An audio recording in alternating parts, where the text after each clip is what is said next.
Charisma here from Lincoln Heritage Group.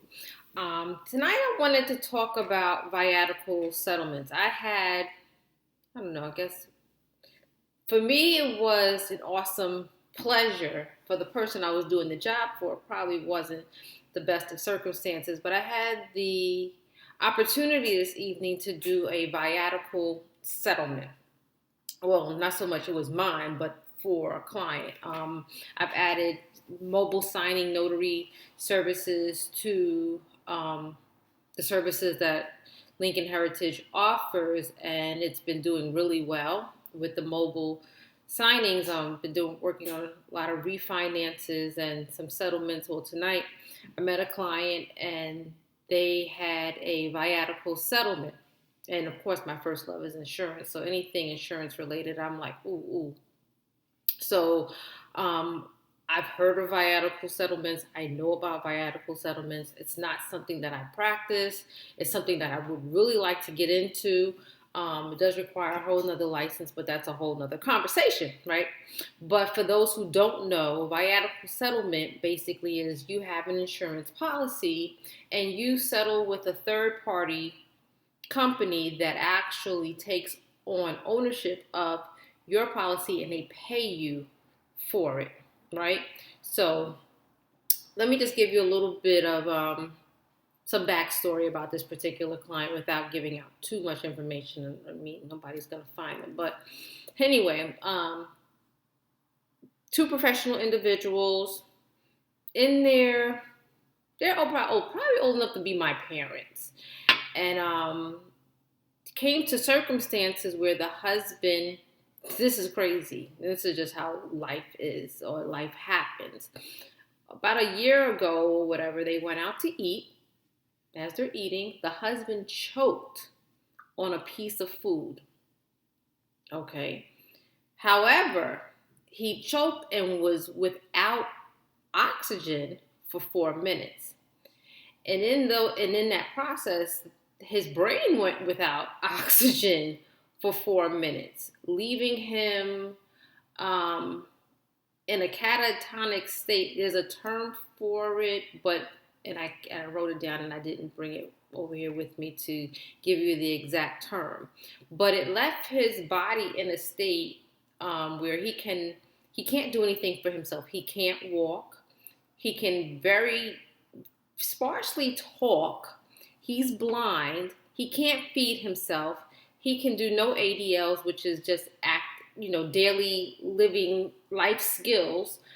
He has to have 24-hour care, and his wife can't care for him. She actually has someone who comes in, and it's 24 hours.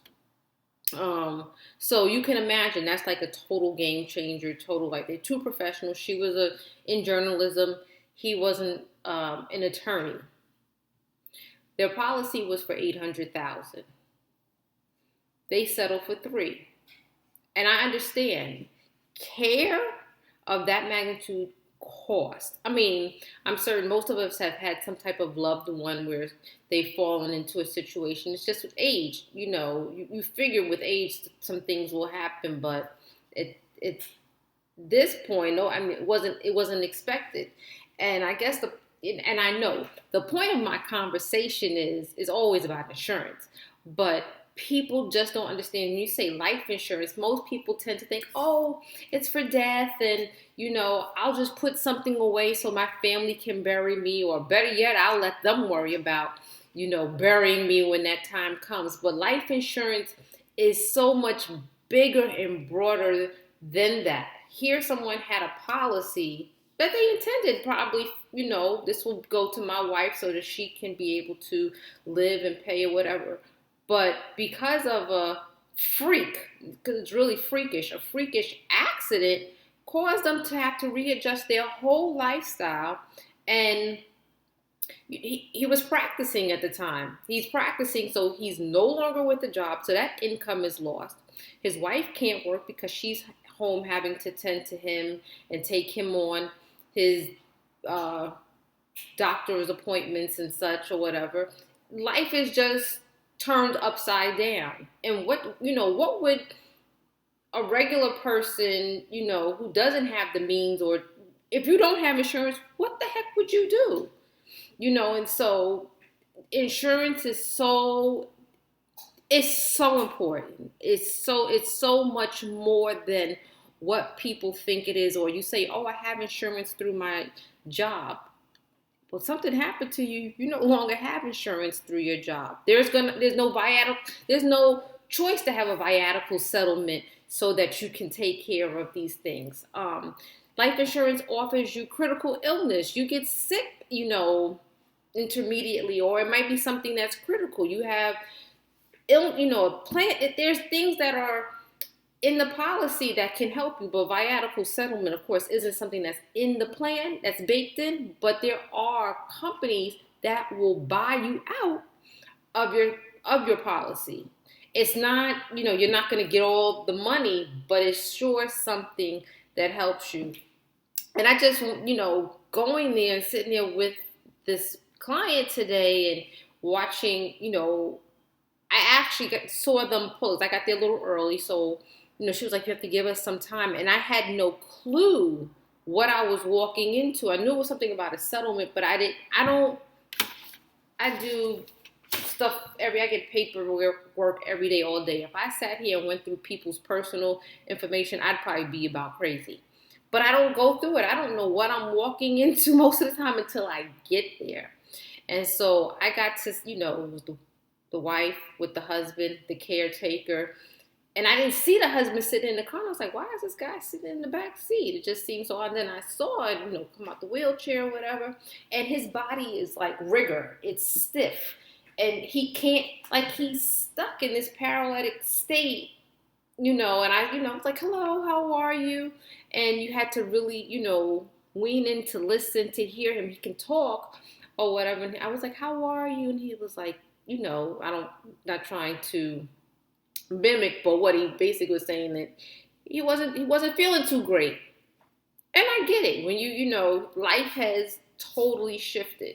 So viatical settlements, folks, that's the story at the end of the day, right? So we're talking about viatical settlements. So if you don't know about it, it's something that you definitely should look into. If you don't have insurance, it's something that you definitely should look into. And you don't have to have a whole lot to get a little bit of something that's going to help you in the end. Life as we know it, no one lives forever. No one. Life is going to happen, and we hope that it happens naturally in its due course. But accidents do happen. And when those accidents occur, you can't prepare for them when it happens. You have to be prepared for them. So when the event does occur, you're ready and you have some way to work it out. But also what goes along with viatical settlements is having a health proxy, having a power of attorney. But those things should also go along with just having insurance as well. You should have your will. You should also have a trust set up. But this is all for a whole nother conversation. I just want to make you aware of viatical settlements. If you don't know, now you know. You have the idea. I've planted the seed, and it's something that you definitely should look into. If you need it in the future, you never know. But insurance, you have to first start with having insurance. You can't have a viatical settlement if you don't have insurance. So if there's any information that you'd like to know about insurance, feel free to reach out to me. My information is somewhere, click in the bio. And you can request a quote. A quote is free to sit down and go over your information to see, what you qualify for. There's a life insurance plan for everyone.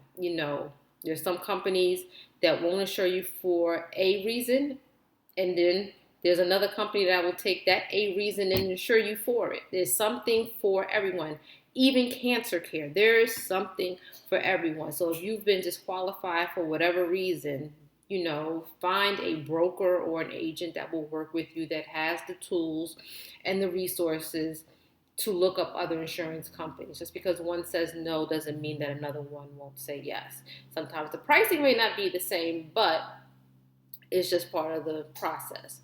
But insurance, you first have to start with insurance, and then you can look into having, viatical settlement.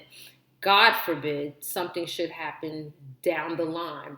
But it's definitely a way to secure your financial feasibility for unplanned events. All right.